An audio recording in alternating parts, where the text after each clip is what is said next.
Now, here's something a little different. Take a look at this. I'm looking in towards that junction. It's a very, very tight one. It's concealed. There it is on the offside. It's an app for mobile phones used by bikers. It gives advice on dangerous roads around the UK, previewing the route with tips from a police motorcyclist. It was created to help save lives of bikers, statistically the most vulnerable drivers on the road. Motorcyclists like Mark here, who learnt his motorcycle safety lesson the hard way.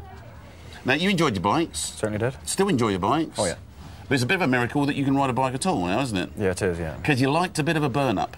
Definitely, yeah. Which, to be honest, didn't make you unusual in motorcyclists. It's just that, unusually, you like to film your burn-ups. Yeah, I wasn't speed testing. I was just filming how far I was leaning the bike into corners and just kind of like your app was on the screen there, actually. Yeah, only you weren't speed testing. No. You really weren't speed testing. I know my bike does 140 mile an hour. Yeah, OK. Let's see what happened the day Mark strapped his camera to his motorbike and, not speed testing, apparently, went on an illegal burn-up. Mark is about to suffer an horrific crash. His intention is to have some fun by filming himself taking corners at a low angle, but he's about to capture a lot more than he bargained for. He starts as he means to go on, racing to nearly 60 miles an hour in a 30 mile an hour zone. Temporarily held up by traffic, Mark rocks from side to side in frustration.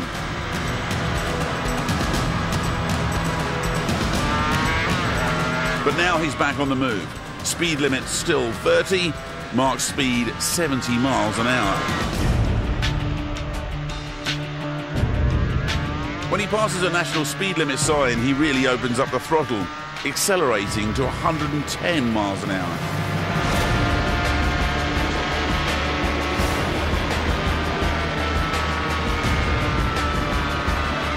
But Mark is about to come unstuck. Just ahead lies a blind bend, and he's approaching it at a ridiculous speed.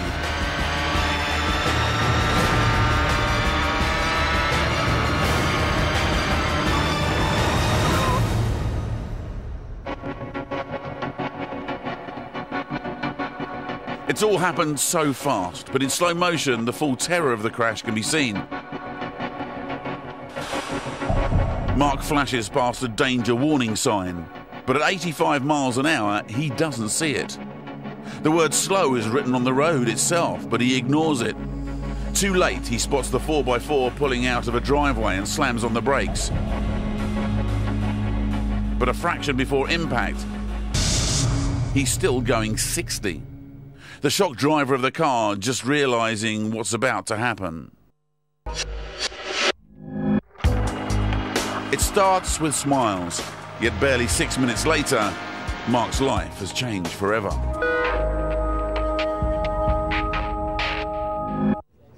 That is the most extraordinary thing.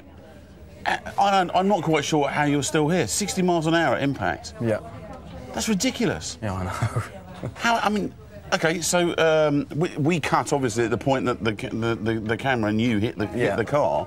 It's pretty much square on the side there. Definitely, yeah. So what happens to you then? I just remember, I just hit the van and I'm just over to the side. Like, I'm not even far from the car, I don't think. I don't even fall far, if you know what I mean. So I literally been off a good straight stop and then I'm on the side of the road. I just laying the bike on the curb, I think I am there. And what are you thinking as you're laying there? Do you no, I've come around to a woman's face and I'm just kind of asking about my bike and they're going, don't worry about your bike. And I'm asking about my arm. My arm's kind of over here, so I'm all snapped at the humerus and I just kept slipping in and out of consciousness and just not really know what's going on. Most of the damage down across the front of you, down the side of you? Down my side, down my right-hand side. It's kind of, I've had most of my bowel, like, large bowel removed from the top edge and a small bowel as well, and a hole in my liver all on the same side.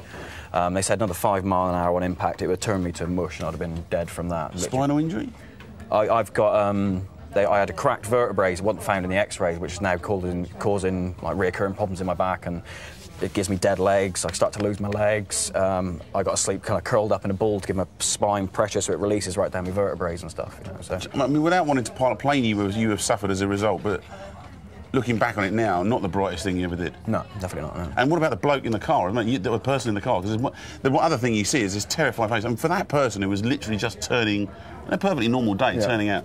What a horrific thing to happen to him. What goes through my head is we were talking this morning about me. If I'd been another 4 or 5 inches introduce the people you're talking about here. This is Gary Chance and John Siddle, who have joined us to talk about one, the crash investigation, one to talk about safety. And go on, you were saying, talking this morning. I just think if I was another 6 inches that way, I would have hit him through the window, you know, and then what would it have been then? It would have been both of us dead, or just him dying, and I'd been left with that. And that's the worst case scenario. To think about, isn't it? I mean, I suppose the trouble is, guys, that most bikers want to go out and enjoy their bikes. Most bikers, if we're honest, I'm a biker, if we're honest, have actually gone out and had a bit of a tear up to actually see what the bike can do. And while all the time it's going in one direction in a straight line, it's fine. When you turned up at the accident, what sort of state? I mean, how come he's not dead? Well, this was why I was called out, because when he got to hospital, they thought he was going to die. So I was called to the scene to reconstruct what had happened.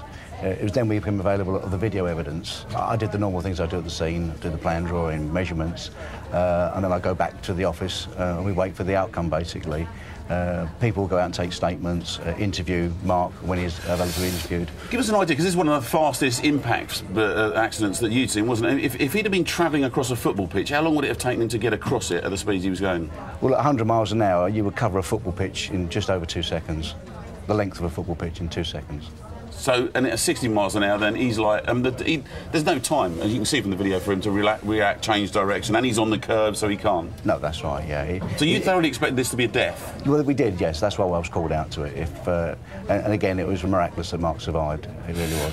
How are you going to go about changing people and stopping this kind of thing going on? Because, to be honest, riding bikes is about having fun, and people will do this, because these are like 150-mile-an-hour rocket machines, aren't they? Yes, absolutely. And the idea, we think, is the best idea, is to engage with the bikers and see what they want and help them, educate them in training and how they can improve their skills. And, you know, we can never get away from somebody like Mark doing what you did. There always will be one individual who tries to do that. But for those bikers who want to, you know, test their skills, we'll take them to a safe environment and give them, you know, proper training and show the capabilities and not let the bike outstrip their ability. And that's what's basically happening in this case. But the bikes outstrip the ability. Yeah, I mean, you know, but then you come around a blind corner, there's no way you can stop it. I just want to talk a bit about equipment's a really key. I think we'd all agree that wearing the right kit can make a massive difference. May well, I mean, remind you with an impact. I still can't understand how you hit the side of a car like that and you're not dead. But anyway, let's talk about boots. So these are your actual boots from that you were wearing in the accident. Solid. They got ankle braces. You can see the scuffs on the side and all where it saved me. As simple as that. You know, it's. So you were lucky to get away with that with those. And leathers. Now, we talk about leathers. People think of leathers as being a bit flash and about what you look like. In actual fact, the damage that you'll have on leather, this will stop you stripping all the skin off your body, won't it? Yeah, yes, I mean, they've worked for him, absolutely 100%. They've worked, done their job. Whatever the cost and the extreme cost of leathers is, it can be high, they've done the job. And, you know, Mark's testament to that. Interestingly, I was told that you had an inch-deep gouge. Yeah, it was, yeah.